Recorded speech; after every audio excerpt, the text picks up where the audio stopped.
इधर चला मैं उधर चला, जाने कहाँ मैं किधर चला। इधर चला मैं उधर चला, जाने कहाँ मैं किधर चला। और फिसल गया, ये तूने क्या किया।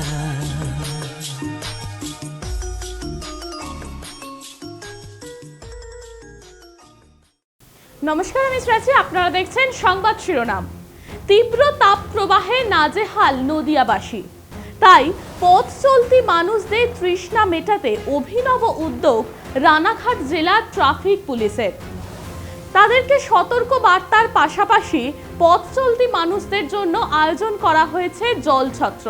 সেখানে মানুষদের দেয়া হচ্ছে তরমুজ, এছাড়াও গুড়ের বাতাসা। আলিপুর আবহাওয়া দপ্তরের পক্ষ থেকে ইতিমধ্যেই 4টি জেলায় হলুদ সতর্কতা জারি করা হয়েছে, যার মধ্যে নদিয়া জেলাও রয়েছে। সোমবার গোটা নদিয়া জেলায় তাপপ্রবাহ চলছে 40 ডিগ্রির আশেপাশে, আর তাতেই নাজেহাল গোটা নদিয়াবাসী। তীব্র রোদ্দুরের কারণে একদিকে যেমন রাস্তাঘাট শুনশান, অন্যদিকে যানবাহনের চলাচল অনেকটাই কম। তবে বিশেষ প্রয়োজন ছাড়া মানুষ যাতে রাস্তায় না বেরোয় তার জন্য বিশেষ সতর্কতা জারি করেছে রানাঘাট পুলিশ জেলা। গত কয়েকদিন ধরে একইভাবে তাপপ্রবাহ থাকার কারণে নদিয়া জেলার বিভিন্ন প্রান্তে রানাঘাট পুলিশ জেলা ট্রাফিকের পক্ষ থেকে নেওয়া হয়েছে বিশেষ উদ্যোগ। রানাঘাট পুলিশ জেলা ট্রাফিক পুলিশের উচ্চপদস্থ আধিকারিক অলোক ভট্টাচার্যের নেতৃত্বে চলছে জলছত্র কর্মসূচি। একাধিক ট্রাফিক পুলিশের উপস্থিতিতে এই কর্মসূচি সকাল থেকেই চলে। তবে সাধারণ মানুষ জানাচ্ছেন, পুলিশের এই উদ্যোগকে তারা সাধুবাদ জানায়। প্রয়োজন পড়লে তবেই তারা রাস্তাঘাটে বেরোচ্ছেন। যেভাবে তাপপ্রবাহ বাড়ছে, এখন বৃষ্টি হলেই স্বস্তি মিলবে, না হলে এইভাবে চলতে থাকলে আরও অস্বস্তিতে থাকতে হবে বেশ কয়েকদিন। তবে আবহাওয়া দপ্তরের যে নির্দেশ ও সতর্কতা জারি করা হয়েছে তা নিয়ে ইতিমধ্যেই চিন্তিত প্রশাসন। এখনো বেশ কয়েকদিন একই তাপ প্রবাহ চলবে বলেই জানিয়েছে আবহাওয়া দপ্তর। আসলে প্রচণ্ড গরম পড়েছে, সাধারণ মানুষের প্রচণ্ড কষ্ট হচ্ছে যারা রাস্তায় বেরোচ্ছে। বিভিন্ন কারণে মানুষকে রাস্তায় বেরোতে হচ্ছে।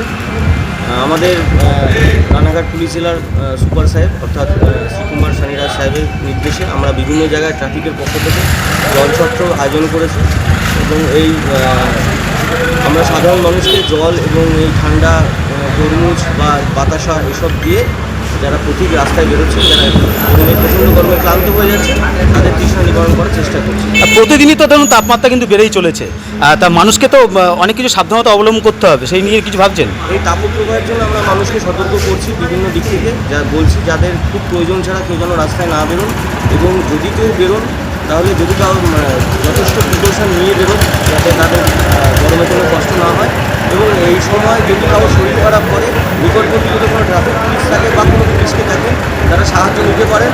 এবং যতটা পারবেন তারা খাওয়াটা ছায় যদি দাঁড়ানো কারো শরীর খারাপ হয়েছে, এবং আমরা এই জলছত্র বিভিন্ন যে জায়গাগুলো শুরু করেছি সেইগুলো আসলে আপনারা আপনাদের কোনো সমস্যা থাকলে আমাদের বলুন, আমরা যতটা পারবো সাহায্য করব। আপনার নাম? আরেকটা প্রশ্ন রাখবো যে ইতিমধ্যে এই যে গরমে অবশ্যই শুশ্রূষা ব্যবস্থা করছি। যদি কারোর কোনো সেরকম থাকে, শরীর খারাপ বা কোনো রকম কোনো প্রবলেম ফেস করে, তাদের আমরা নিকটবর্তী হসপিটালে ব্যবস্থা আছে।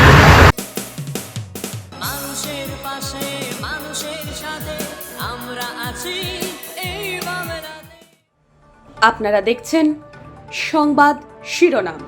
দেখলেন তো অনেক কিছু, এবার দেখুন নতুন কিছু।